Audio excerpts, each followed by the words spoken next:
Alô, comunidade, eu sou o Rodrigo Viana e esse é o ICL Urgente, às 5 horas da tarde, sempre com as principais notícias do Brasil e do mundo. Dia 3 de dezembro de 2025, quem está chegando mais uma vez com a gente é a Laura Couto. Boa tarde, Laura.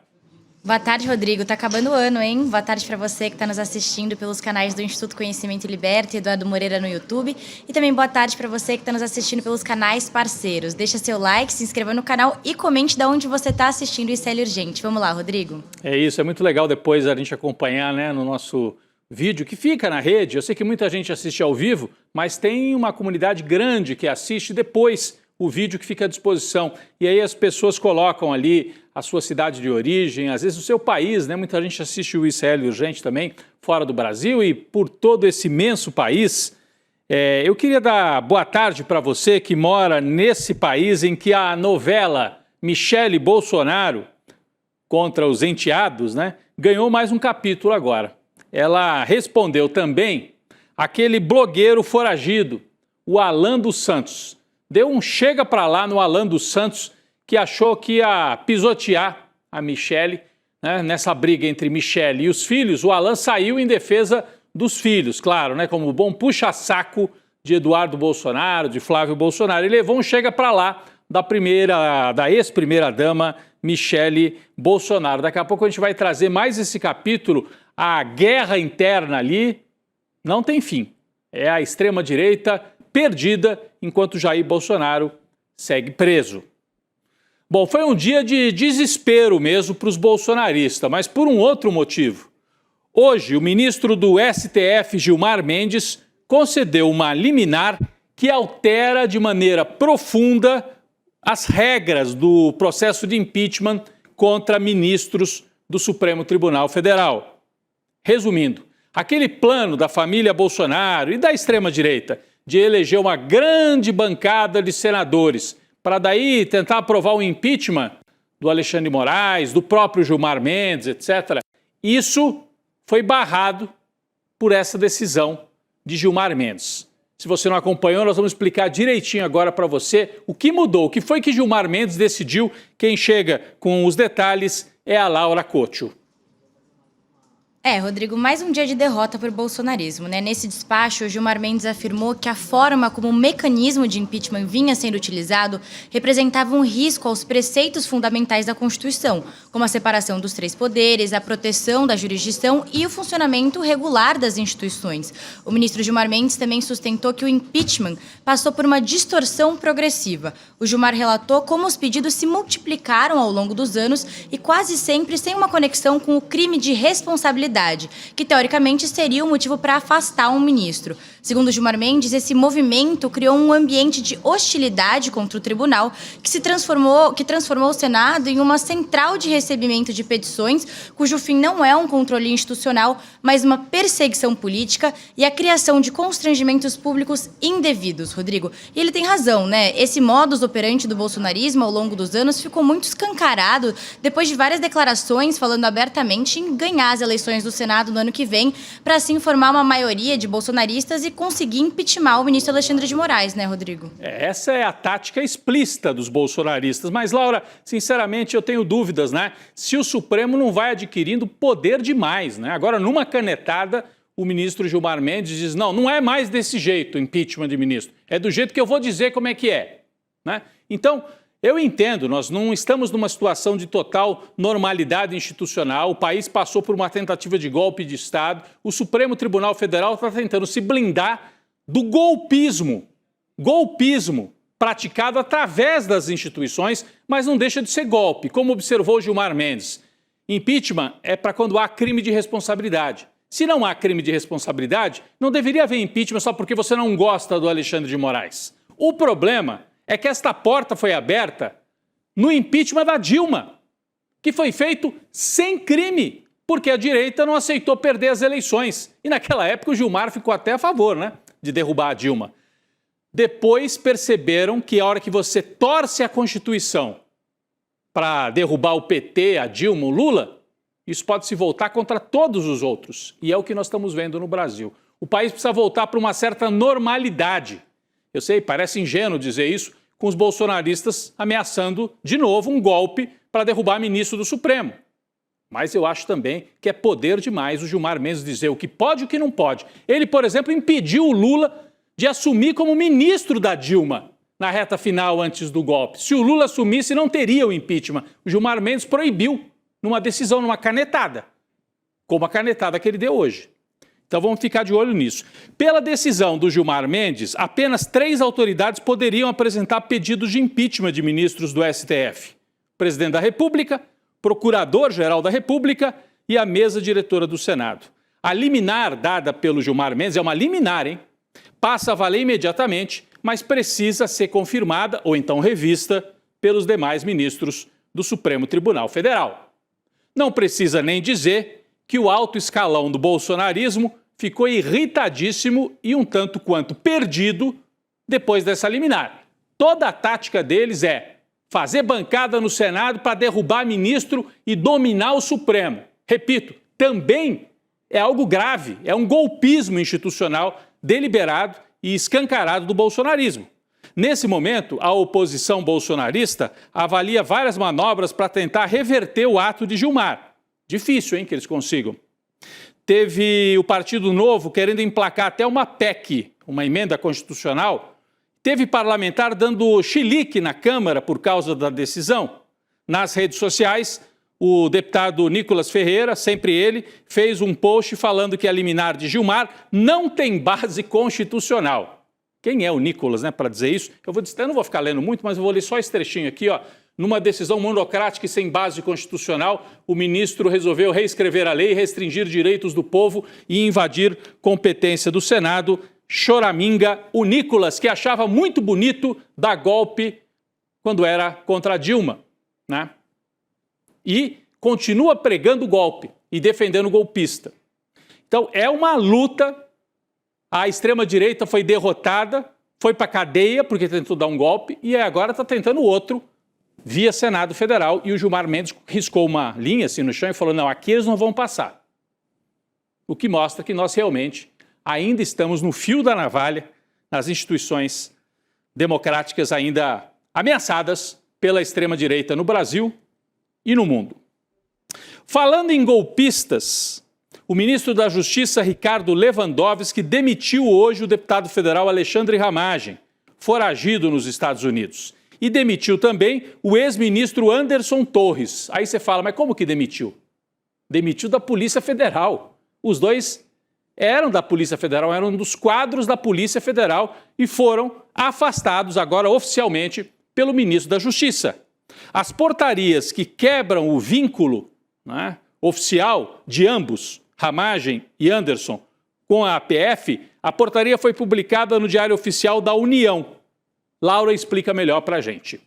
Rodrigo, essas demissões, na verdade, era uma questão de tempo, né? A decisão do ministro Lewandowski atende uma determinação da primeira turma do Supremo Tribunal Federal que decretou a perda dos cargos públicos dos réus na ação da trama golpista. E no caso do Alexandre Ramagem, o deputado federal foi diretor da BIM, a Agência Brasileira de Inteligência, no governo Bolsonaro. Já o Anderson Torres, ele é ex-ministro da Justiça, também na era Bolsonaro, e ex-secretário de Segurança Pública do Distrito Federal. E tem mais, a perda do cargo não interfere nos processos administrativos disciplinares contra os dois, Rodrigo.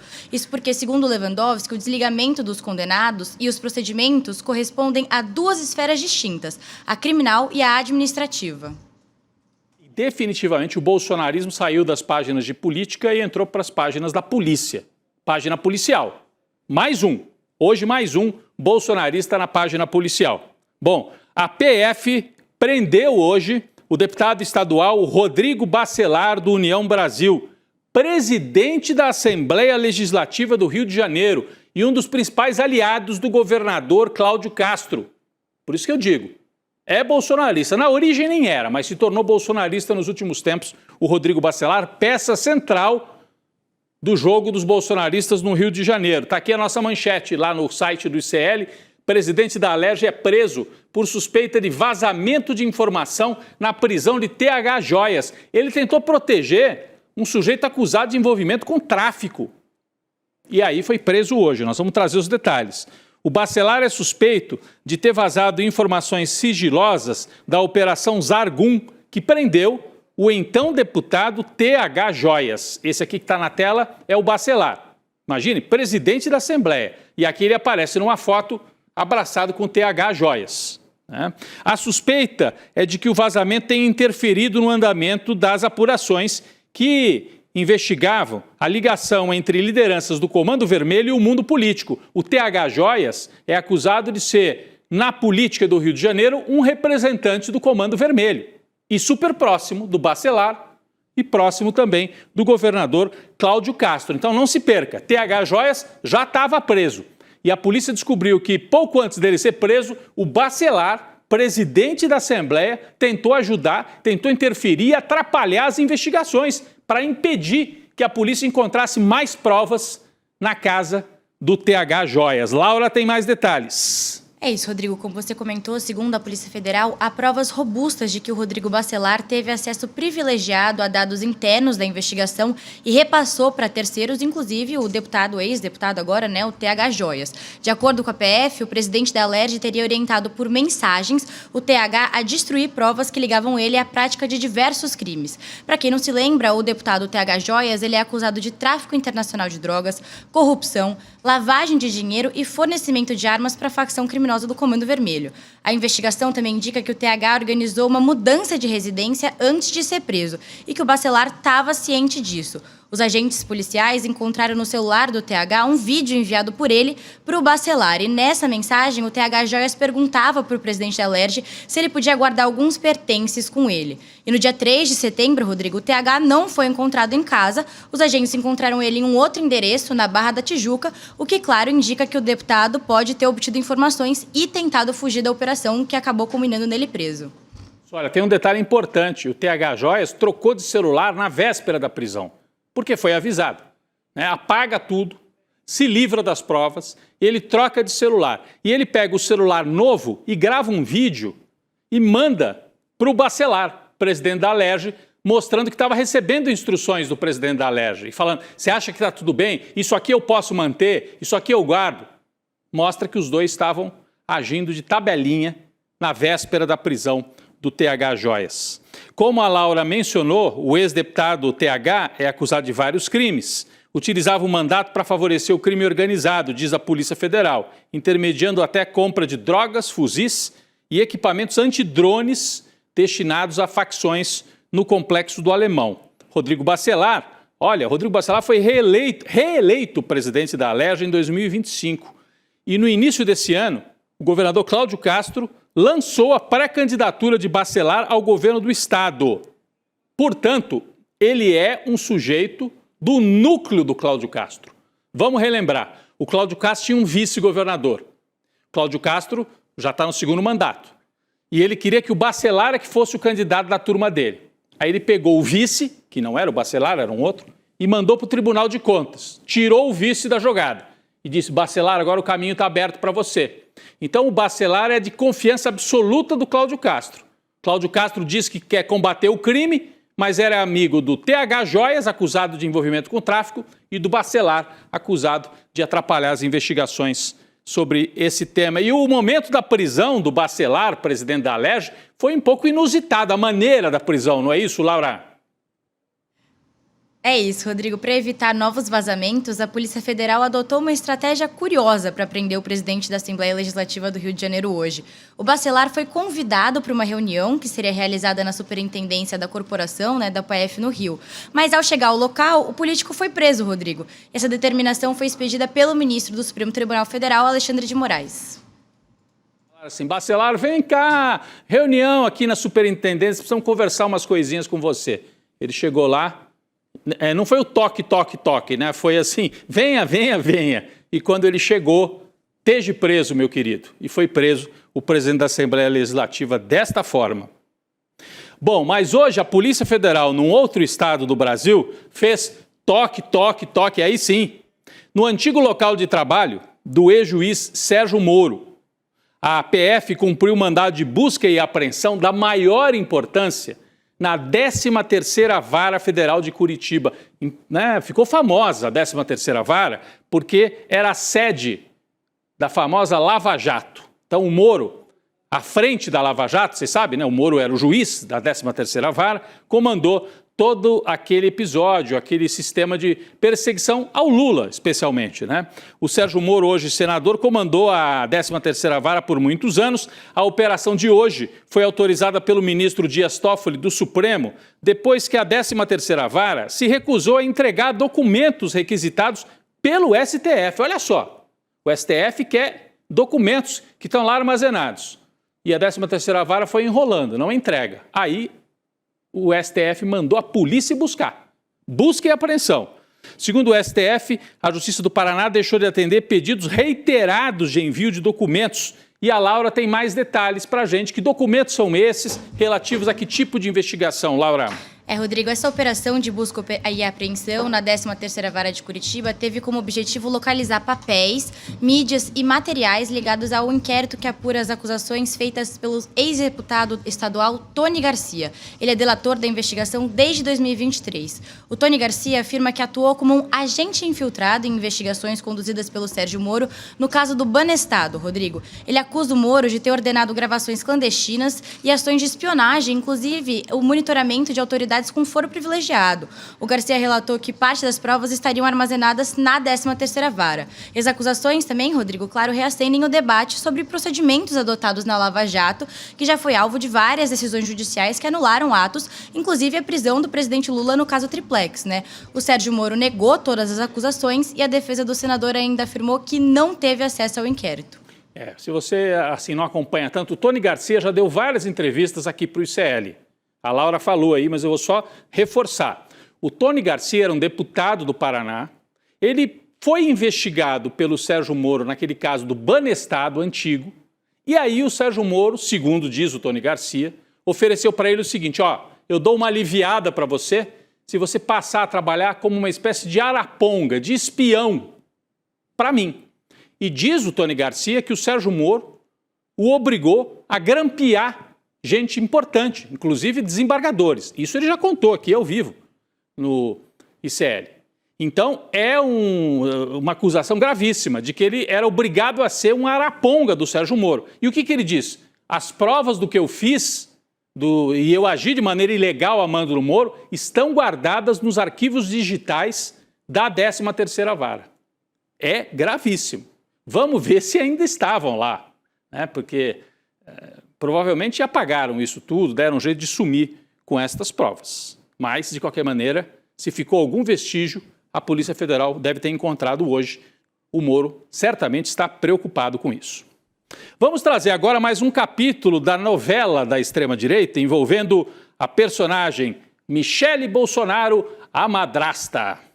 Dessa vez, ela apareceu rebatendo críticas do blogueiro foragido Alan dos Santos. Sabe quem que é o Alan, né? Aquele que era muito amiguinho dos filhos do Bolsonaro, fugiu para os Estados Unidos. Ele teve uma fala grosseira dia desses, né? Quando a Michele foi para o Ceará e disse que não queria aliança com o Ciro, o Alan dos Santos atacou a Michele. Vamos relembrar aqui o que disse o Alan dos Santos num programa do canal dele? Olha só, olha o que ele disse, abre aspas. Michele não tem aval dos filhos para estar falando o que ela está falando. Ela não estava quando o Bolsonaro foi preso. Ela está viajando o Brasil como se o Bolsonaro já estivesse morto. Ela está cagando, né? Ele disse, desculpem, mas ele falou, está cagando para o Bolsonaro e nem o Tarcísio tem interesse na Michele, afirmou o Alan dos Santos. Ele fez um ataque pessoal, violento, dando a entender que a Michele está nem aí para o Bolsonaro. E aí, a Michele respondeu. A Laura Couto traz pra gente a resposta da Michele nessa novela, Laura. Rodrigo, em resposta à ex-primeira-dama, que é a protagonista, né, dessa nossa novela, ela publicou uma nota afirmando que o Alan dos Santos não é próximo da família Bolsonaro para fazer uma afirmação desse nível. A Michele afirmou o seguinte, abre aspas, Alan não conhece a nossa rotina, não sabe como a nossa vida virou de cabeça para baixo, muito menos compreende o meu papel como mãe, esposa e presidente do PL Mulher. Além disso, a Michele afirmou que está sempre em concordância e é validada pelo marido, o ex-presidente Jair Bolsonaro, e que respeita a liderança dele. Rodrigo, tá ficando bom, mas não tão bom quanto a novela das 9, né? Tá faltando um pouquinho ainda. Olha, pessoal, se você acompanha aqui os programas do ICL, né? E se você gosta, você quer ajudar que essas notícias e a nossa análise, a nossa opinião circule cada vez mais, ajuda também a conta do ICL Notícias a bater em 1 milhão de inscritos no Instagram. Você pode seguir @ICL Notícias no Instagram. A gente já está quase lá, falta um pouquinho só. Se você nos acompanha e ainda não é inscrito, fica aqui o convite, se inscreva e ajude também a conta do ICL. E o ICL agora tem a equipe de redes que produz muitas vezes conteúdos exclusivos para as redes, além do material aqui dos programas jornalísticos. Fica aí o convite para você. Vamos retomar aqui o nosso noticiário, agora falando do presidente Lula. Atualizações sobre a conversa entre Lula e Donald Trump. Em entrevista à TV Verdes Mares de Fortaleza, o Lula está lá no Ceará, né?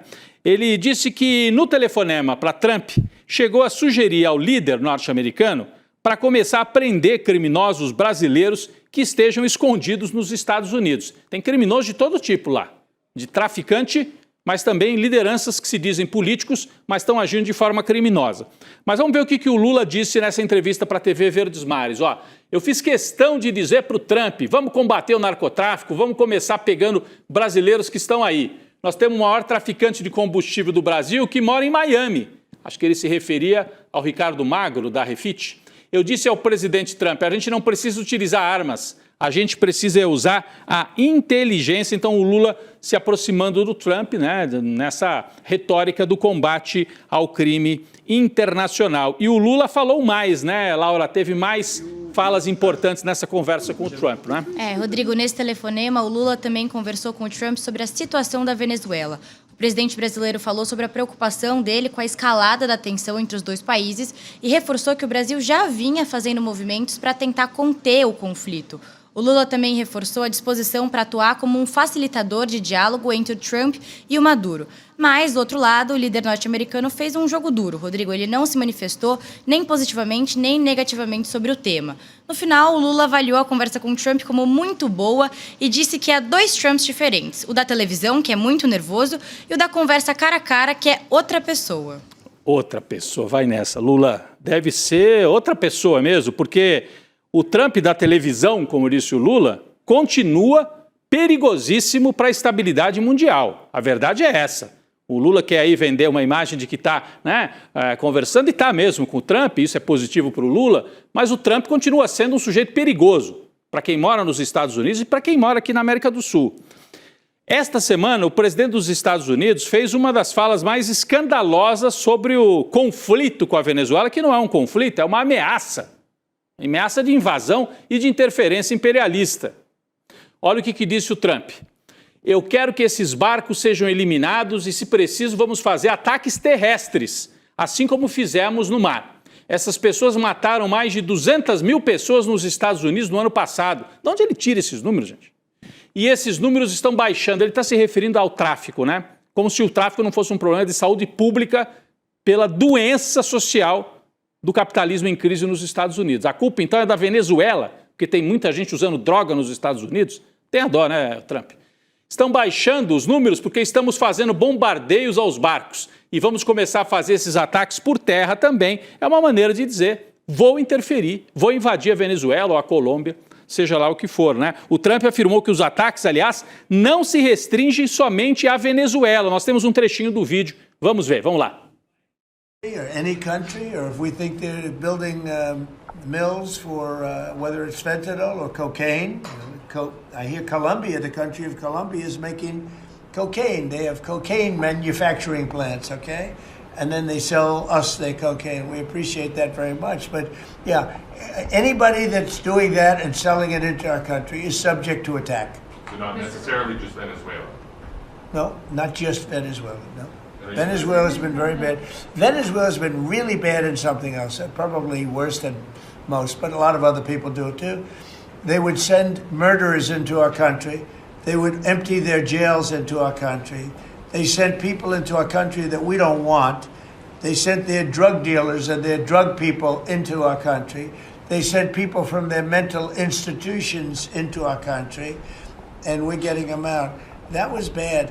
That was real bad. And they also sent drugs. Ele repete aquela história de que não, eles estão mandando bandidos de lá para cá. estão mandando os bandidos deles para cá e nós temos que eliminar essa gente, sem prova, sem nada. É uma maneira deles se livrar do problema. Repito, nas grandes cidades dos Estados Unidos, em muitas delas, é visível que é uma sociedade doente, né, como em muitos lugares no mundo ocidental. E a culpa não é dos colombianos nem dos venezuelanos, viu, Trump? Mas ele tenta, né, encontrar um inimigo para tentar justificar essa situação. Bom, vamos voltar para o Lula. A gente falou do Lula conversando com o Trump, mas o presidente fez um discurso forte, importantíssimo, de ontem para hoje, sobre a questão da violência contra a mulher no Brasil. Vocês têm acompanhado o número de casos de violência absurda contra a mulher. A fala do Lula foi forte, emocional e foi dirigida aos homens. Vamos acompanhar.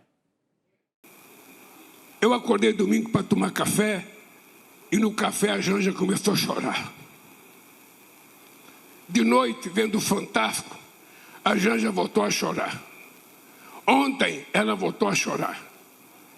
E hoje, no avião, ela pediu para mim: ô Lula, assuma a responsabilidade de uma luta mais dura contra a violência do homem contra a mulher no planeta Terra.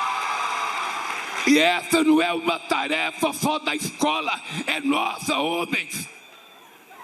É preciso que haja um movimento nacional dos homens contra os animais que batem, que judiam e que maltratam das mulheres, que estupram filhas. Essa semana teve um cara que pegou 2 pistolas na mão e descarregou a pistola contra a mulher. Teve um outro que matou a mulher grávida com 3 filhos, tocou fogo na casa. Teve um outro que atropelou a mulher e arrastou ela 1 quilômetro. Essa mulher vai sobreviver com as 2 pernas amputadas. Importante a fala do presidente Lula se manifestando. Isso não é uma questão das mulheres, é uma questão da sociedade brasileira e especialmente dos homens, nós, né? Então tem que ser dito, os homens têm que se pronunciar. Quem é contra essa, enfim, esses números, esses casos, esse crescimento da violência contra a mulher é algo que preocupa demais. Bom, mais uma notícia de mamata bolsonarista, dessa vez o senador Jorge Seife, do PL de Santa Catarina. Olha, a notícia de que ele emprega no gabinete uma ex-diarista com salário de R$31 mil, só que ela não aparece para trabalhar lá, não. A funcionária se chama Adina dos Anjos Cajueiro e está na equipe do bolsonarista desde 2023 como assessora parlamentar. Mas o pulo do gato é que, ao ser procurada pelo portal Metrópolis, no gabinete de Seife, em Brasília, né, a equipe diz que não sabe quem que é. Não sabe quem é essa mulher, né? Isso tem nome: funcionário fantasma, né? O Metrópolis pediu o registro de ponto da Adina, mas o gabinete dos senadores informou que ela era dispensada de bater ponto com controle biométrico.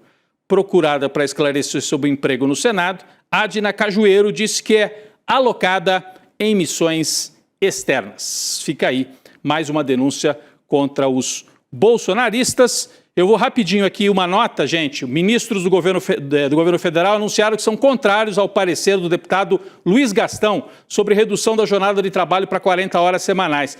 O relatório prevê redução da jornada, mas não prevê o fim da jornada 6x1. Você entendeu o truque? Né? Diminui o número de horas semanais, mas mantém a escala 6x1. O Planalto disse que não aceita.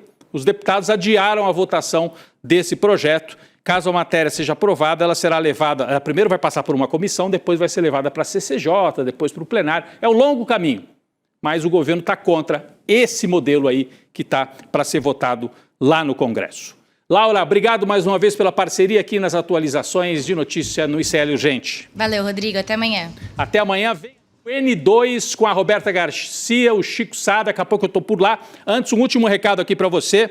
Na semana passada, nós tivemos um dia super importante aqui, o lançamento da pós-graduação Teoria Crítica da Sociedade. Então, eu faço mais uma vez o aviso, seguem abertas as inscrições para a pós-graduação, que tem professores de primeiríssimo time, né?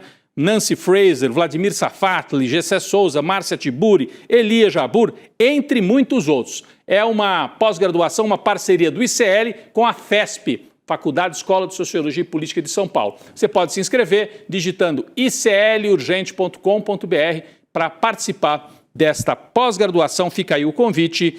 O ICL Urgente volta amanhã Fique com as notícias e atualizações do N2. Valeu, gente. Quando a primeira turma da pós Repensando o Brasil, Sociedade, Política e História começou, a gente não imaginava, mas estava construindo um dos movimentos mais potentes de formação crítica do país. Foram mais de 5.000 alunos matriculados em 2025. A pós-graduação do ICL, em parceria com a FESP-SP, se transformou em um projeto revolucionário e transformador no Brasil.